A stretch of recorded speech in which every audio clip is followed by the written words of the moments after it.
welcome back to my channel and welcome to one of the most exciting videos that I get to make, because today I'm getting 2 new baby rats, and as a matter of fact they are already well on their way to me. So I'm getting 2 new male baby rats to add to my group, and I'm getting them from a breeder who also happens to be one of my very close friends, Lynn, and she runs a raw rattery. And I thought it would be interesting, obviously, to make this video and introduce them to you, but also to kind of do it from the perspective of what it's like going to a reputable breeder and what the experience is like, because I've obviously had rescue rats in the past. I've also had rats at the very start that weren't really from the best breeders, so it can make a massive difference to your experience, and I thought it'd be interesting to show that. So the rats are currently on their way to me. I think it's about a 5 to 7 hour drive from Scotland all the way to Lincolnshire. Not entirely sure how long it's going to take, but a very kind person offered to bring them on his way down south to work, so thank you so much. I've probably already thanked you in person, but just in case you're watching this by some chance, thank you so much for bringing them. You are a lifesaver and you've made the impossible possible. I was not sure how we were going to make this work, but you've come through, and just thank you so much. I also just wanted to add, don't worry too much about them travelling 5 to 7 hours. Rats travel really well, whether it's in a car, public transport. They will probably just sleep the entire time, and they would be asleep in the day anyway, so they're not really going to notice too much. And that's why I always recommend going to a reputable breeder, even if they are a bit further afield, rather than going to someone local just because they're local and they're not going to be the best option or the most ethical option. Rats travel perfectly fine for hours and hours, so don't worry too much about that. They are going to be in a carrier, they've got each other, and they've also got food sources, water sources, I think in the form of cucumbers, so they're going to be perfectly fine. I think Lynn has filmed a few clips of her setting up their carrier and packing them up for the trip, so I'll put those in now.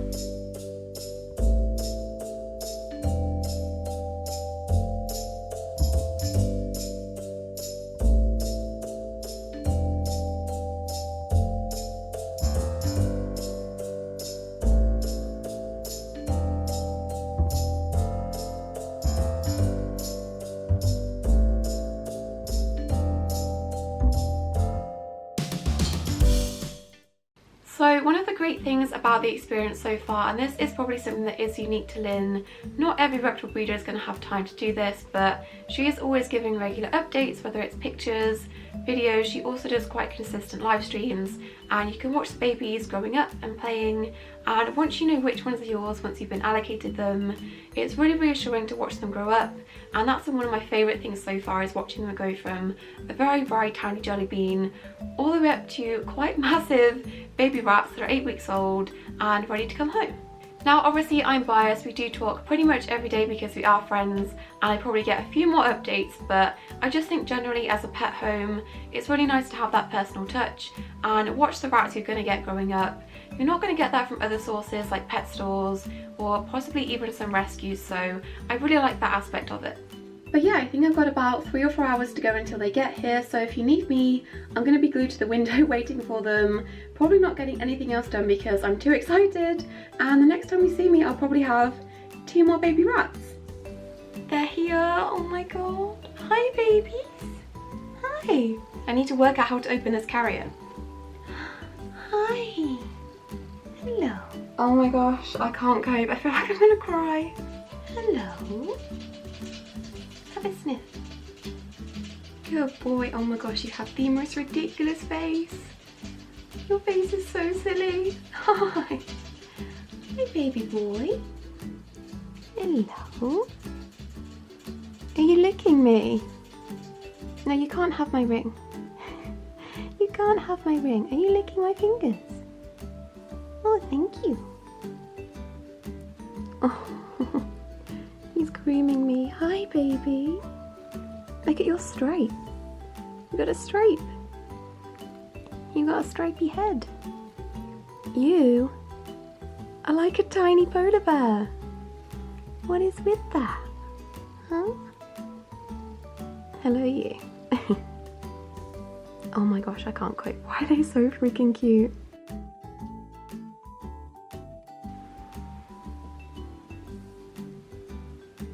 Go on. It's alright, go on. So while the boys are setting in, I just thought I'd show you what's in their kitten pack. Most breeders, most reputable breeders will give you some sort of kitten pack. Obviously not all of them, but most of the breeders that I know do some sort of pack for their kittens, and this is what's inside of their pack. I'm trying to speak as quietly as possible, but I don't think they mind too much. The first thing is a cat wand, and Crumble loved playing with this when he was a baby, and I feel like he will probably still love this, so I cannot wait to play with him with this. Then we also have some of her mix, obviously to gradually transition them over to my mix, and there's quite a lot in this bag to be fair. Then we've also got some millet spray. Then we've also got some either dog food or cat food. Yeah, it's dog food, so this is to give them extra protein in their diets. Up to around 14 weeks old, they do need extra protein compared to adult rats, so this is going to be great for that. You can also give them dry dog food or cat food, anything that's high in protein, things like eggs. Sardines are also really good, so I'm sure this is going to stink out the pet room when I give them this later on. We also have a dried fish skin, which I'm going to put in for them in a second. A bag of Vitamin, I've never had to say that word out loud. You just put water in this and give it to them, and again this is a source of extra protein. She's also added some toys from her store, which is Rat Accessories on Facebook. And then this, which just has all of the information about what's in the kitten pack and some useful information at the bottom. And then lastly we have information on their family background and their family tree for both of the boys. They are half brothers, and someone asked me yesterday if they're in any way related to Crumble or Humbug. I think we worked out they're very, very loosely related to Crumble. They're like distant cousins or something, so there's a fun fact for you. So yeah, that's everything that's in their kitten pack. I'm going to give them the fish skin and their food and just leave them alone for a bit to get used to their cage. It is so tempting to sit and watch them, but I'm going to give them a bit of time to get used to it, and then I'll check up on them in a bit.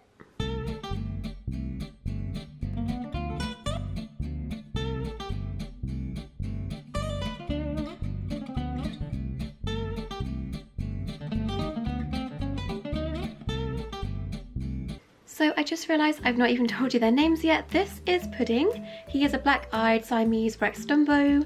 He was born on the 1st of April, and then this is his half-brother Bagel, and he is a mink Rex Dumbo, and he was born on the 3rd of April.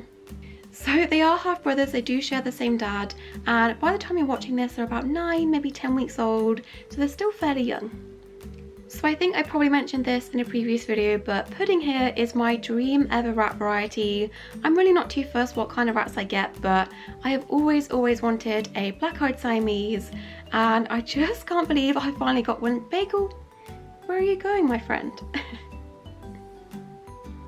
So let's talk about Pudding a bit. He is very, very laid back. I'd say he's a bit more reserved slightly than his brother because, as you can see, Bagel is off on an adventure and he tends to hang back and just observe everything a bit more.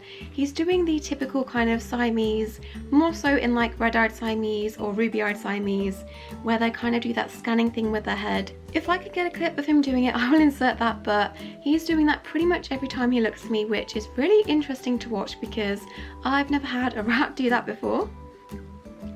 And then Bagel here is a bit more adventurous. I feel like he's gonna be a troublemaker because it is only day 2 and he's already getting into everything and he is off on his own adventure, so I have a slight inkling he is gonna be trouble. I'm just gonna give them a bit of more pace because they are not gonna sit still.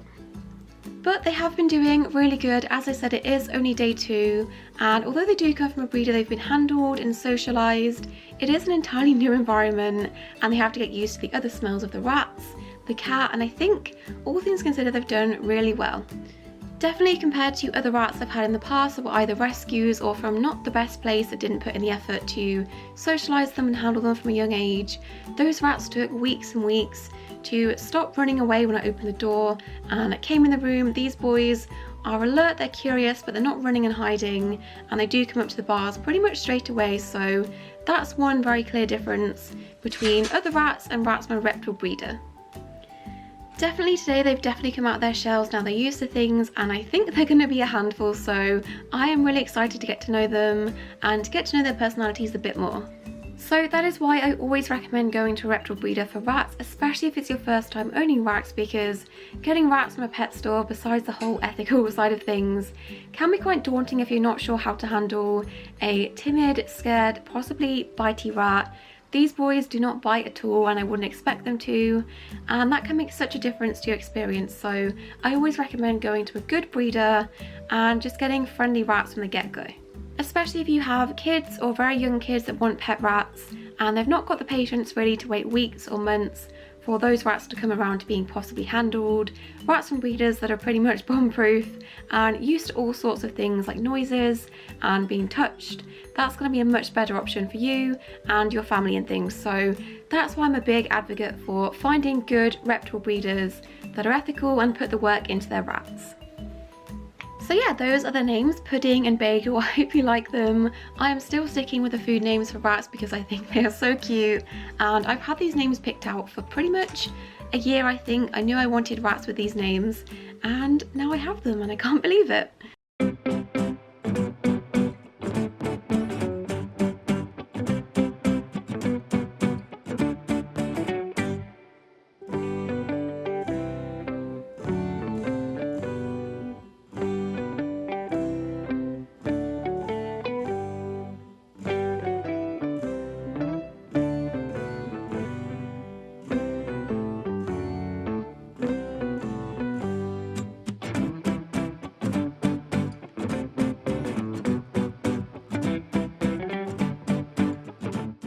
It has been about a week now with these tiny beans and they've just been an absolute joy. They've been so responsive and so interested in me.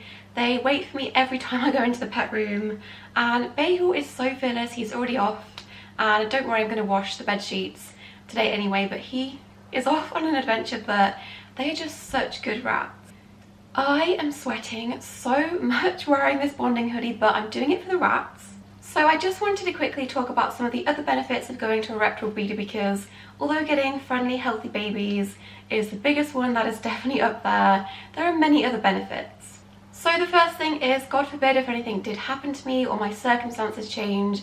That is very unlikely, but you never know, things do happen. If I could, for whatever reason, not keep these boys anymore, Lynn would take them back, pretty much no questions asked, because that is part of being a reputable breeder, and most reputable breeders will offer the same thing.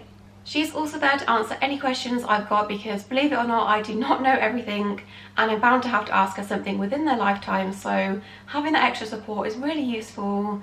And I get so many DMs, panic DMs on a daily basis asking me questions about their rats, and these mostly come from pet store bought rats because they don't have the support, they don't have that backup, and they don't really know who to turn to. So if you go to a reputable breeder, they should offer you that support and help you with any questions you've got. So I really do think, looking at Lynn's rats, they tend to be pretty big rats, and Bagel is not the biggest boy ever. I don't think he's going to get massively massive, but Pudding is, I think, the biggest baby rat I've ever had for an 8-9 week old rat. So I have a feeling he is going to be a very, very big rat, and I cannot wait to see how big he's going to get. So that's, I guess, not really a benefit, but something that I'm really excited to see, if he can like top all of my other rats and be absolutely huge. Another thing as well is, all rats are probably going to have some sort of health issue within their lifetime, but Lynn's rats tend to be fairly healthy. If a breeder is telling you their lines don't have any health issues, then they are lying to you pretty much, because it is unfortunately still fairly common, but it does reduce the chances a little bit. And Lynn's rats tend to reach at least 2 years old, sometimes all the way up to 3 years old. And to me that's really exciting, because my rats in the past have just about got to 2, some of them not even 2 years old because of bad genetics. So I'm hoping these boys are going to be around for a long time yet. Hello pee-pee pants, you've just peed on my leg. Thank you for that. But that is Pudding and Bagel. I am so obsessed with them. I love them pretty much from the second I saw pictures of them, but just meeting them and having them for a week, I love them even more than I thought possible. So thank you, Lynn, for bringing them into the world. I can't wait to get to know them more as they get bigger. And the next step is going to be introducing them to the other boys, which I dread introductions. I hate doing it, but it has to be done, and I think I'm going to do that next week. So of course I'll film the whole process, but for now I'm going to carry on enjoying them. Also still relatively tiny, and I hope you guys have enjoyed this video. Don't forget to subscribe to see more animal related videos from me, and I will see you in my next video. Bye!